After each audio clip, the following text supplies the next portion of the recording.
1. Hello, everyone, and welcome to NCSL's webinar, Pregnancy and Oral Health, Healthy Moms and Healthy Babies. My name is Eric Skinner, and I am a Policy Associate in NCSL's Health Program. I will be your moderator for today's webinar. Today's webinar is a platform for information exchange and engagement. Over the next 60 minutes, we encourage participation through our chat box, so feel free to type your questions and answer any questions in the chat box, which is in the lower left-hand corner of your screen. And to begin building some comfortability with the chat function and to also learn who's on the line today, I invite you to type in the state from which you are calling now. And I want to briefly mention the resources for this webinar. Above the presentation, you will see a couple tabs with one of them labeled Resources. Here you can find and download a PDF version of the PowerPoint presentation, as well as some other publications. Another tab is labeled Speaker, where you can read the bio of today's speakers, and you can access these tabs at any time during the presentation. And one final housekeeping note, there will be a post-webinar survey at the end of today's presentations and after the question and answer period. So we just encourage everyone to take a moment after the webinar ends for that survey to load. And today's webinar is also being recorded and will be available on NCSL's website within the week. We would also like to send a big thank you out to the Dent Equestrian Partnership for Oral Health Advancement for their support of today's webinar.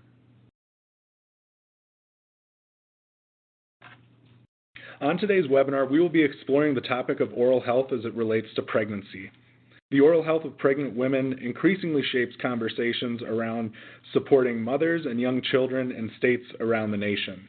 It is a concept that has stimulated innovative approaches in dentists' offices, physicians' offices, community health clinics, and other healthcare settings.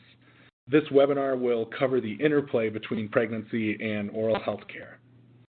And to help us consider and contextualize this issue, we are lucky to have Dr. Rhonda Stokely with us today. Dr. Stokely will share her expertise and knowledge of state programs that address the oral health of pregnant women. I will then follow that presentation up by outlining recent legislation that addresses this issue. Then we'll open up the lines for you all to ask any questions you might have and wrap up. So Dr. Stokely has been the State Public Health Dental Director in Texas since 2016. She will examine the data and share examples from Texas as well as other states around the country. You can view her extended bio in the Resource tab, but for now, I will hand it over to Dr. Stokely. Thank you very much. Hi, thank you for having me today. I really appreciate the opportunity to speak to all of you today about a topic that's very important to me and the rest of the dental public health community. Again, just a little bit more about me. I'm a general dentist, and I've been the dental director at the Texas Department of State Health Services for almost 4 years now. I'm from Louisiana originally and graduated from the LSU School of Dentistry. I've had experiences with clinical practice, both working for the state, taking care of adults with special needs, and also in private practice. And before I get started, I just want to say that with my role as a state employee, I do not advocate. I'll share with you what we're doing here in Texas and what some other programs are doing, but I'm not trying to talk you into any specific action.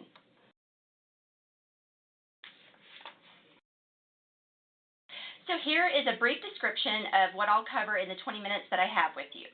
First, I'll give you an overview of prenatal oral health. I'll tell you the ways that pregnancy can impact oral health and explain why I care about the oral health of pregnant women.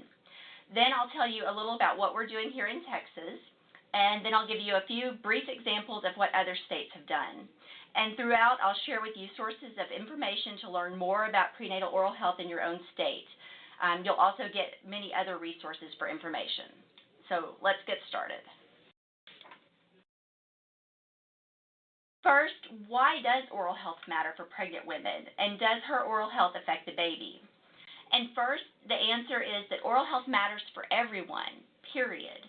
Poor oral health can dramatically affect one's quality of life and their overall health. Poor oral health is associated with diabetes, heart disease, stroke, Alzheimer's disease, and many other conditions. Poor oral health can affect productivity at work and learning in school. It can also affect one's ability to be hired for a job because of the potential employer's perceptions of that applicant and because of the applicant's own self-confidence. Pregnancy really does a number on women in general, and between the hormonal and physical and emotional changes, and the mouth feels the effects of these changes as well. For the pregnant woman, gingivitis is likely because of immunosuppression and hormonal changes that occur with pregnancy. And it's estimated that 40% of pregnant women have gum disease. Severe morning sickness and acid reflux can both erode the enamel of teeth. The gums can develop a type of growth, often called pregnancy tumors. They're not as serious as they sound, but they can bleed easily and they can be scary if you don't know what they are.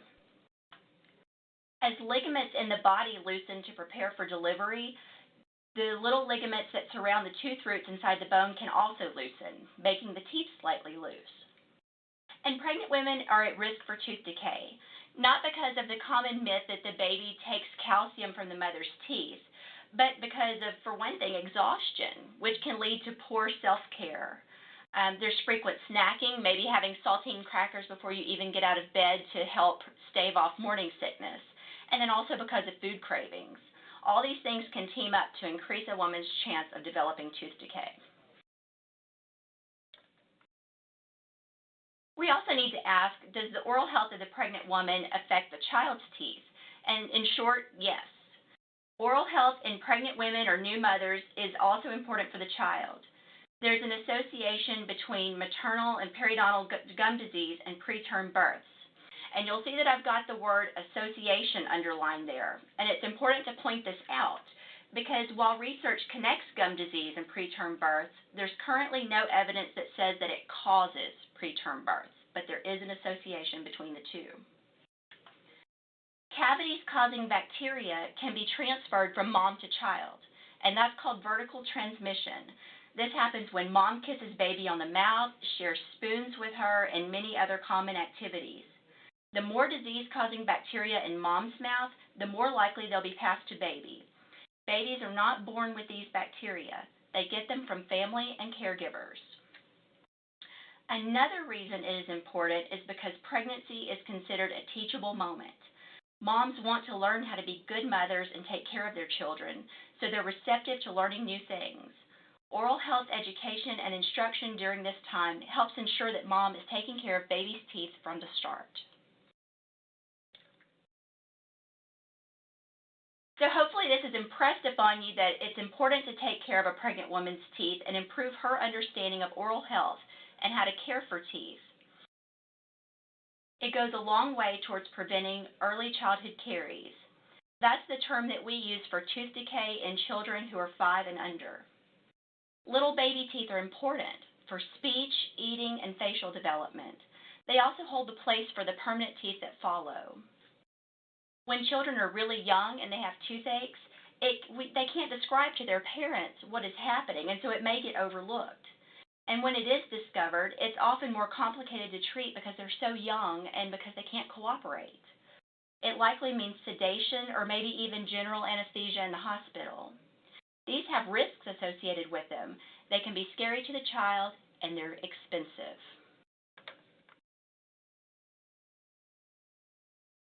It's important that you understand that dental care is safe and important for pregnant women. What you see here on the left is a portion of the committee opinion from ACOG, the American College of Obstetricians and Gynecologists. They wrote this initially back in 2013 and then reaffirmed it in 2017. And they recommend that their providers discuss oral health with all patients, including the pregnant ones, advise pregnant women about the vertical transmission of bacteria that cause tooth decay, conduct an oral health assessment during the first prenatal visit, reassure patients that dental treatment, including x-rays and local anesthetics, are safe, that dental treatment can occur anytime during pregnancy, They recommend that they develop a working relationship with local dentists and also that they reinforce good home care. The image on the right is a resolution by the American Dental Association regarding dental treatment during pregnancy. The ADA also says that dental treatment for pregnant women is safe throughout pregnancy. This is the cover of the Oral Health During Pregnancy Consensus Statement. This statement was developed as a result of a work group that was convened by HRSA, and it included ACOG, the American Dental Association, the American Academy of Pediatrics, American Academy of Pediatric Dentistry, and a whole lot of other organizations. This was coordinated by the National Maternal and Child Oral Health Resource Center. So again, this is kind of one document that shows that all these big, trusted national professional organizations are saying that dental care is safe and important for pregnant women. So therefore, it is. So now we know that dental care is safe and important for pregnant women. Our question should be, but are they going? And so I'll discuss the source of this information on the next slide. But here you can see this is the percent of women each year from 2008 to 2017 who had a preventive dental visit, meaning like a checkup, x-rays, cleaning, during their most recent pregnancy. In 2017, just over 46% of pregnant women went for such an appointment, less than half.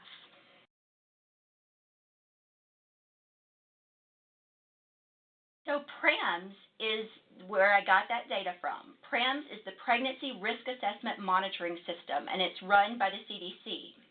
It asks women all kinds of questions about their health and behaviors before, during, and shortly after pregnancy. And it covers about 83% of U.S. births. 47 states participate in it, as well as New York City, Puerto Rico, D.C., and the Great Plains Tribal Chairman's Health Board. Some states don't ask all questions, and the frequency of data collection and reporting varies from state to state. But I suggest this is the best place to find out about pregnant women in your state. So here's what some of that data looks like in Texas. Data from Texas PRAMS in 2016 and 2017 combined show that a little over 33% of women had their teeth cleaned during their most recent pregnancy. When that's broken out by race and ethnicity, white women were significantly more likely to see a dentist than Black or Hispanic women. Over 63% of pregnant women had dental insurance, some form of dental coverage during their pregnancy, and over 27% said that they could not afford to go. So the previous slide showed that cost was a reason that over a quarter of Texas women gave as the reason they didn't go see a dentist. Another reason is concerns about safety. Over 17% of Texas women did not think it was safe to go to the dentist while they were pregnant. Concerns about safety are highest for Hispanic women. We know that dental care is safe and important for pregnant women, but we've got to make sure that they know it. So what is Texas doing?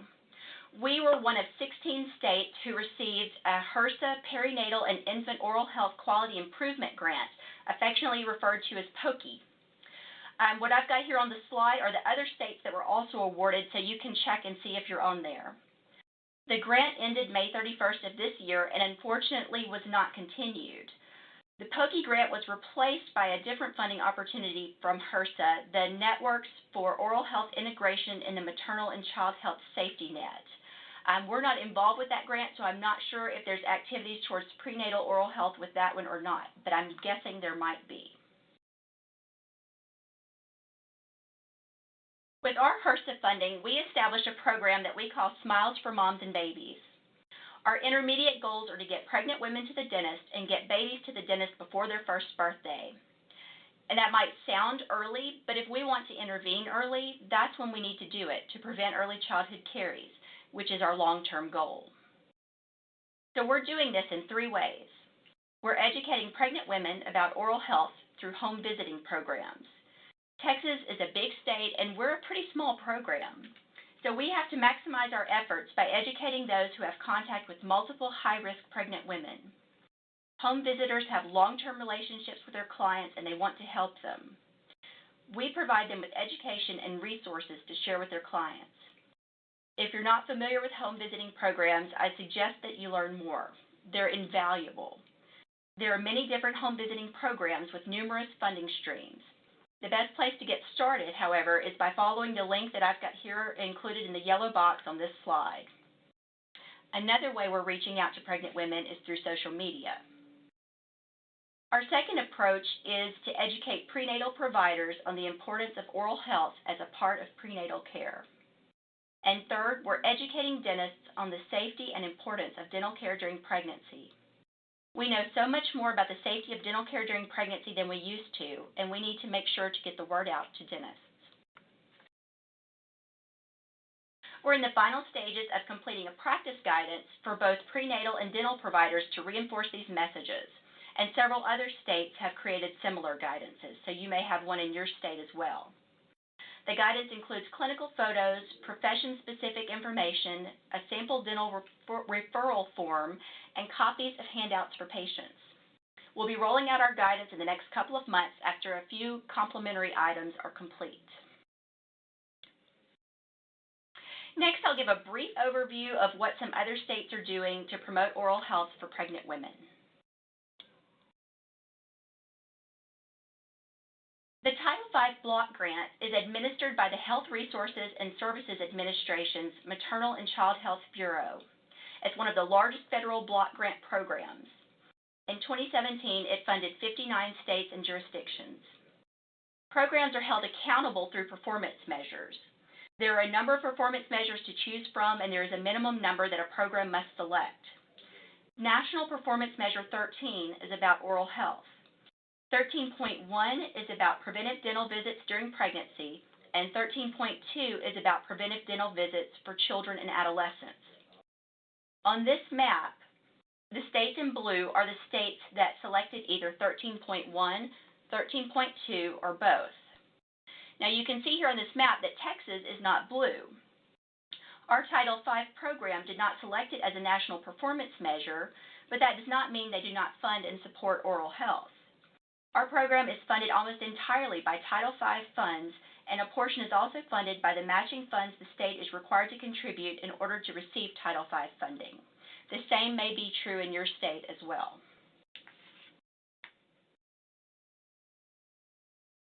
Medicaid dental coverage is a way that many states improve access to dental care for pregnant women. Some states have expanded their dental Medicaid to cover all adults. Some states have coverage specifically for pregnant women. Texas and a few other states are polka-dotted on this map that you see. The polka-dotted states have some dental services available for pregnant women as a value-added benefit in some of their plans. Medicaid dental benefits for pregnant women can go a long way toward improving the oral health of pregnant women, but there must be an adequate number of providers enrolled, which is often related to reimbursement rates. And women must actually utilize the benefit. This is often related to education and may include other factors like transportation, child care, and taking off work. On this slide and the next, I'm going to very quickly give you a few examples of activities of other states. Some of these states were grant funded through the same grant as us. I've got links at the end of the presentation to where you can learn more, and I believe they are on the resources section of this presentation as well. Alaska developed a follow-up survey to their prams. So besides surveying pregnant women who just recently gave birth, they re-interview those women when the children are 3 years old. And so that's a great way for them to capture additional outcomes based on the behavior of the woman while she was pregnant. For example, in this case, they could look at perhaps, the women who did or did not get their teeth cleaned during pregnancy, what is the condition of their child's teeth at this point? So it's a great way to get additional information. Arizona has worked with a Native American tribe to make a cultural shift in how they view oral health. They have also added an adult dental benefit with a $1,000 cap, which passed in 2018, and a pregnant women's dental benefit with no cap was reintroduced this year. Minnesota has taken dental care to where the at-risk pregnant women are. They have used dental therapists and collaborative practice dental hygienists to provide oral health services in non-traditional places like WIC clinics and early childhood programs. Maine's Before the First Tooth initiative integrates oral health into prenatal care. Colorado has Cavity-Free at 3, which begins with pregnant women. Connecticut has increased dental utilization in Husky Health, which is their Medicaid program, for pregnant women by reaching them through trusted community agencies that they were already going to receive non-dental services. These agencies talk to the women about the importance of oral health and make dental referrals. West Virginia has collaborated with their 4 managed care organizations to provide financial incentives to prenatal providers to promote oral care to pregnant women. They have also offered a financial incentive to pregnant women to get dental care. And Utah, since 2018, provides dental coverage for pregnant, blind, and disabled adults on Medicaid. Keep in mind that many of these activities, these innovative programs, are reliant on funding mechanisms in order to be sustainable. To learn more about states' perinatal, prenatal, oral health activities, read these 2 reports that I've got on here on the slide. The first is a Best Practices Approach report on perinatal oral health developed by the Association of State and Territorial Dental Directors. The second is the final report on the HRSA Perinatal and Infant Oral Health Quality Improvement Grant. And here are some additional sources of information for you to learn more about prenatal oral health. This slide is my recommendation of organizations that you can turn to for reliable information on this topic. And in closing, I just want to go back and summarize a few key points. So these are your take-home messages. Oral health during pregnancy is important for the woman, the pregnancy, and the child. Pregnant women must be educated on the importance and safety of dental care. Prenatal providers need to discuss oral health as a part of prenatal health and refer their patients to a dentist. Barriers to access to care should be reduced or eliminated as much as possible. Dentists need to provide dental care to pregnant women and also discuss the importance of taking their baby to the dentist. How the to-dos on this list are accomplished vary by state. And I shared with you in this presentation the way a few different states approach them. I hope that what I shared with you today, it sparked your interest in this topic and that you want to learn more about what your state is doing and how you can help them.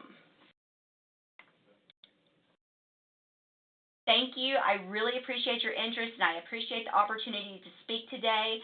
And I'll just leave you with the reminder to make sure you brush and floss before you go to bed tonight. Thank you.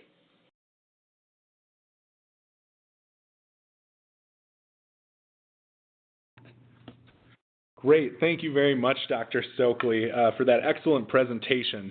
As I mentioned before, we will hold questions for the end, but we will keep track of them if they start trickling in. So to finish off the presentations, I will now briefly go over components that we've seen in legislation related to oral health and pregnancy.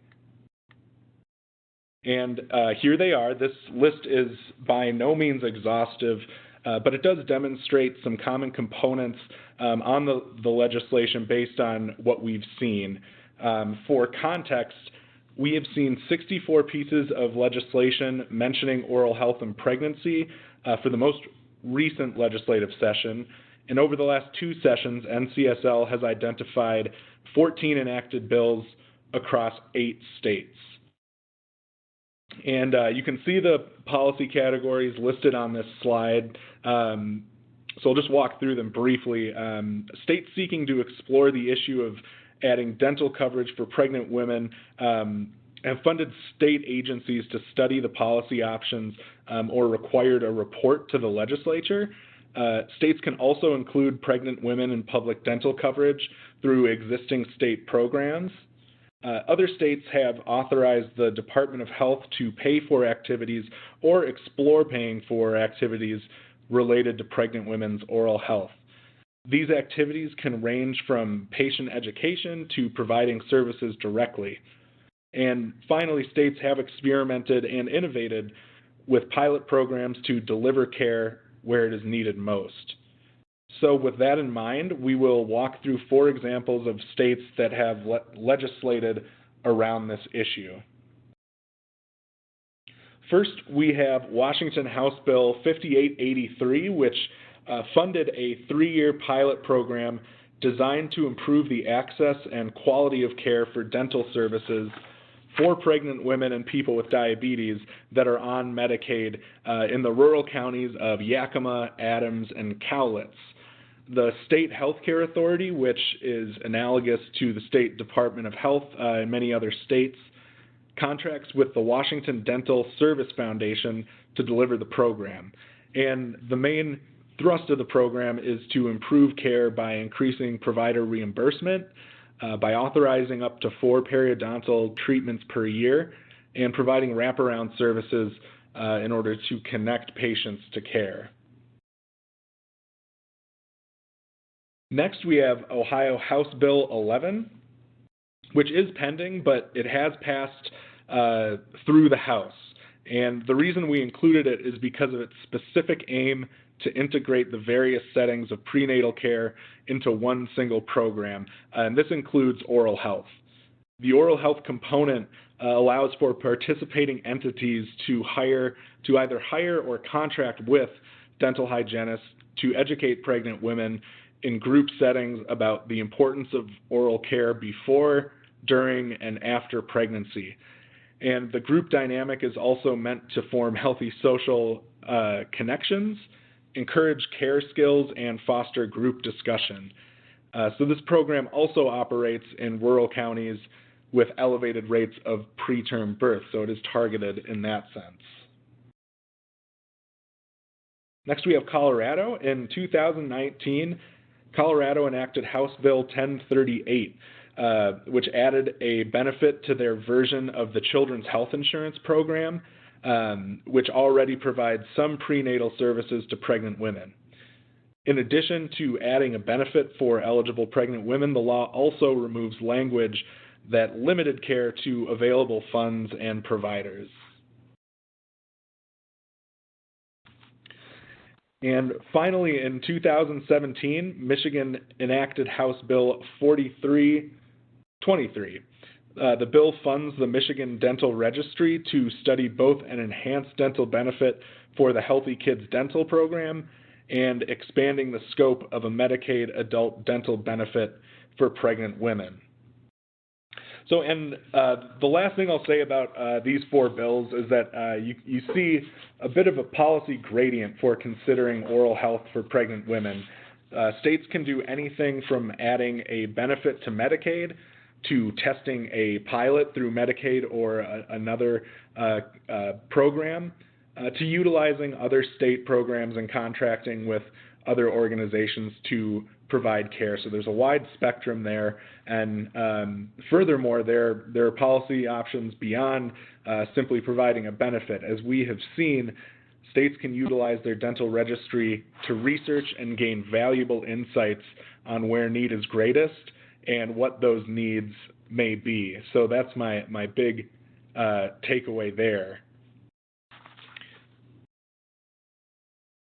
Then there are also some resources here that you can explore at your leisure. I'd also like to give, specifically on this list here, I'd like to give NCSL's Maternal and Child Database a plug.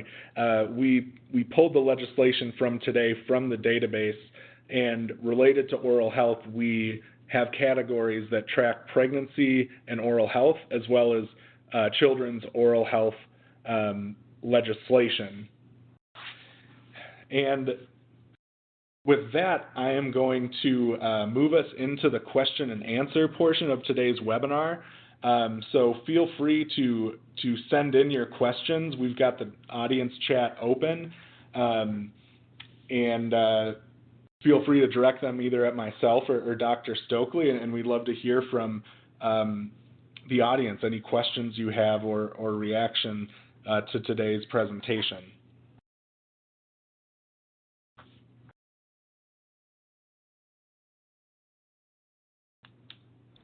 Okay, one just came in for Dr. Stokely, and I'll just read it off here and set you up, Dr. Stokely. Regarding integrating oral health into prenatal care, what are the biggest challenges you see in Texas? Thank you for the question. Integrating oral health into prenatal care, one of the biggest challenges I would say is that there aren't that many co-located medical and dental practices. And that can go a long way where people are in the same building. And you can see that often with FQHCs, but in general, across the board, everybody's physically separated. And then if they are co-located, it's hard to get the medical and dental records to speak to each other, trying to get those two different types of records integrated. And so then you end up with a lot of extra logistics trying to go outside your electronic medical record system, and it's almost taking a step backwards in technology. So being able to integrate those is definitely a challenge. And I would say that that applies across the country as well, especially from just things I learned during our grantee meetings, hearing from other states, because some states really worked on this integration, and that was one of the biggest challenges that they faced. Also, another challenge I recall them facing is just staff turnover. You can invest a lot of time with educating the staff who were there at that time about oral health, but then if they turn over, are the new staff, going to be as equally trained? And so that's a bit of a challenge as well.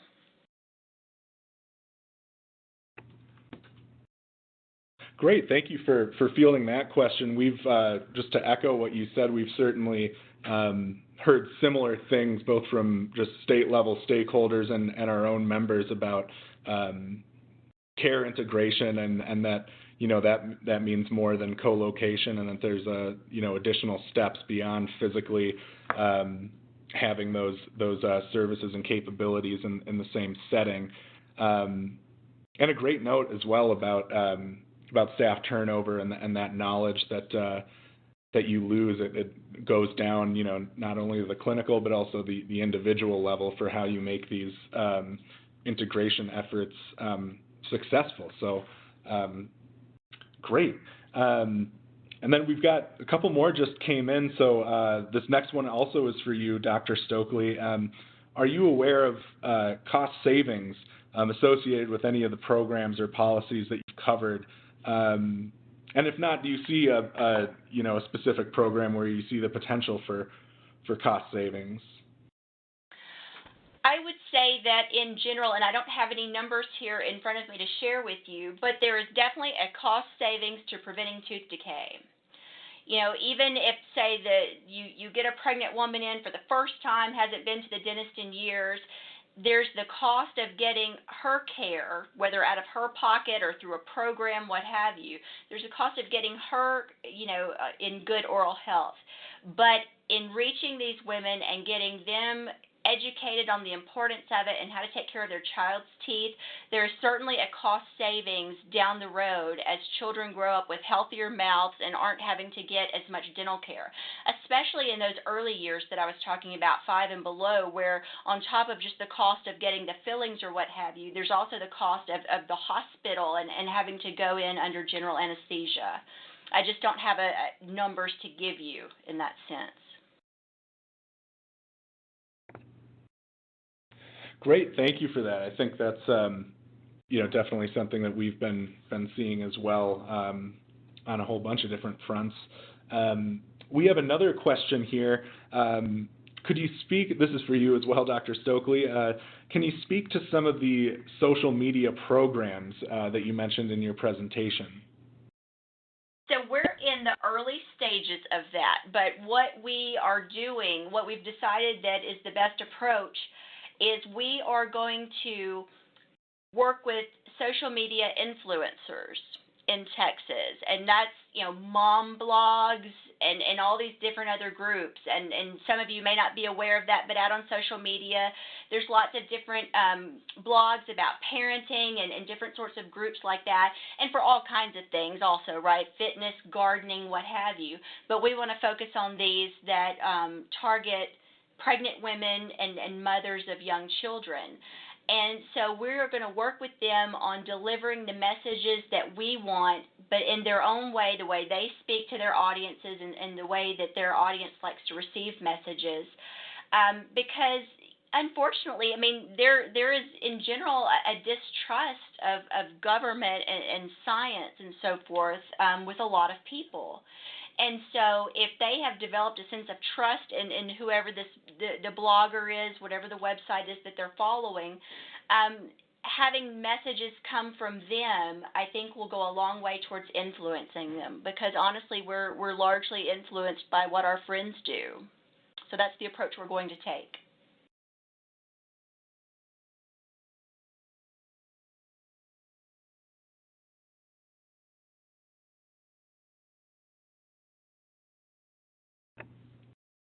Great, thank you, Dr. Stokely. Definitely a unique approach to addressing this issue.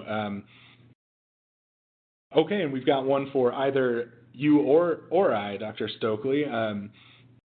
For states that are not in a position to either add or pay for a dental benefit for pregnant women, what are a couple priority areas that states could pursue to address the oral health of pregnant women?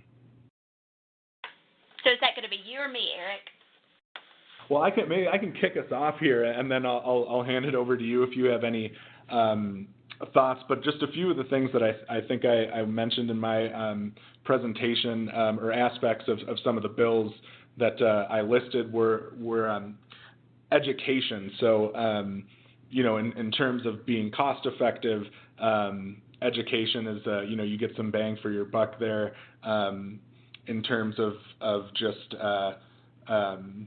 of educating, the patients. That's one thing that we've seen time and time again, is that is connecting pregnant women to oral health providers or providers that can talk about the importance of oral health. A lot of these are behavioral, these are behaviors, I suppose, that we're trying to get people to uptake. And that's been an area that we've seen of some pretty heavy focus from a policy standpoint. Also, pilot coverage programs. It's not a full-blown dental benefit, but it allows you to kind of take some unique steps or innovative approaches to addressing the needs of a given population, and we see those focused often on vulnerable populations, including women with or pregnant women who are at risk either for preterm birth or other negative outcomes. Those are just a couple off the top of my head. Do you have anything to add there, Dr. Stokely? Yes, I would definitely say that education and improving oral health literacy, where people understand the value of going to a dental appointment. Because, yes, if you're in a state that you're not going to be able to increase, coverage for pregnant women through Medicaid or any other type of program, there are still a lot of women that have the means to be able to go, but they're not going. They're scared. They think it's not safe. Maybe no one's recommended it to them, and it's just not on their radar.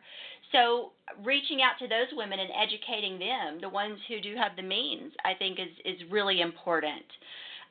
Also, keep in mind, even if you don't have any kind of an adult Medicaid benefit, there are still a lot of pregnant women who are age 20 and under and may be covered by Medicaid or CHIP.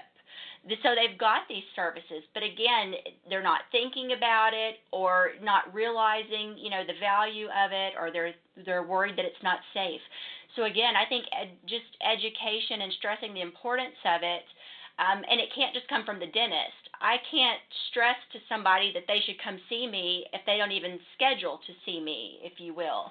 So really working with the medical community to refer people to a dentist.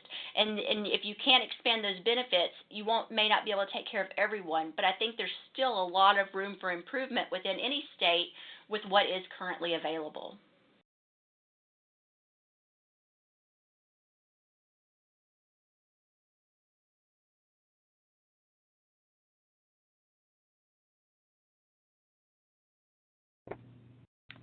Okay, great. So we've got another question here that I'll read off. Are there any other national performance measures related to pregnancy and oral health as a part of the Title V MCH Maternal and Child Health Block Grant? Do you have any reaction to that, Dr. Stokely?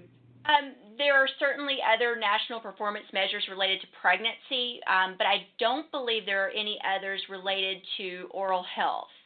But you can just Google Title V Block Grant and pull it up, and you can find all the information about all the different types of performance measures that are out there.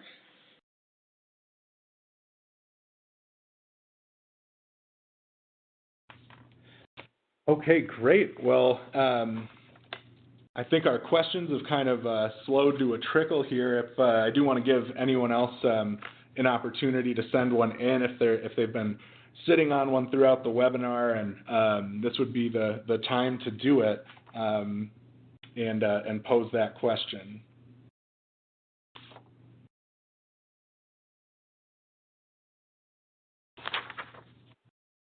Okay, hearing none and seeing none, I think we're going to wrap up our webinar and a little early and give you all about 17 minutes back to your day.